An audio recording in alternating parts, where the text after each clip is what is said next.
आज गोयचे एक महान कलाकार, एक म्युझिक लेजंड बाब क्रिस पेरी हांची बर्थ एनिवर्सरी.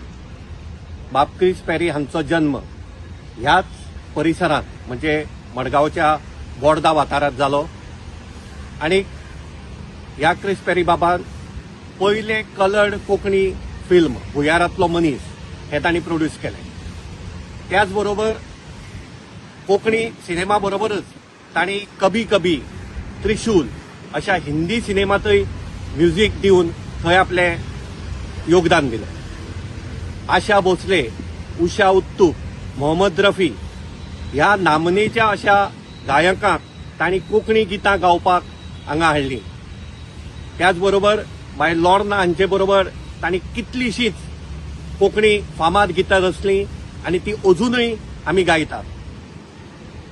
आज ह्या तांच्या बर्थ एनिवर्सरी दिसा हांगा गोंयांत सध्या इंटरनॅशनल फिल्म फेस्टिवल चालू आसा आनी मडगांवच्या रवींद्र भवनांतय ह्या फिल्म फेस्टिवलाच्यो कार्यावळी आसात.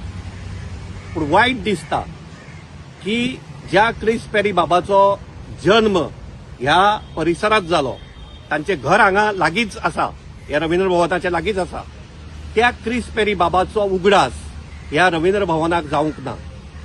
आज तांच्या बर्थ एनिवर्सरी दिसा एक सादी कार्यावळ किंवा तांचो भुयारांतलो मनीस हो सिनेमा तरी आज हांगा दाखोवपाक जातालो, पूण हे ह्या रवींद्र भवनान केलें ना. खूब वायट दिसता. हांव गोंय सरकारा कडेन परतून एकदां मागता की आमी आमचे हे जे गोंयचे महान कलाकार आसात हांचे प्रती आमी सेन्सिटीव आसपाक जाय, आमी इमोशनली कनेक्ट आसपाक जाय आनी तांणी गोंयच्या कोंकणी संगीताच्या मळार, कोंकणी फिल्माच्या मळार जें कितें व्हड योगदान दिलां ताची याद आमी सदांच दवरपाक जाय.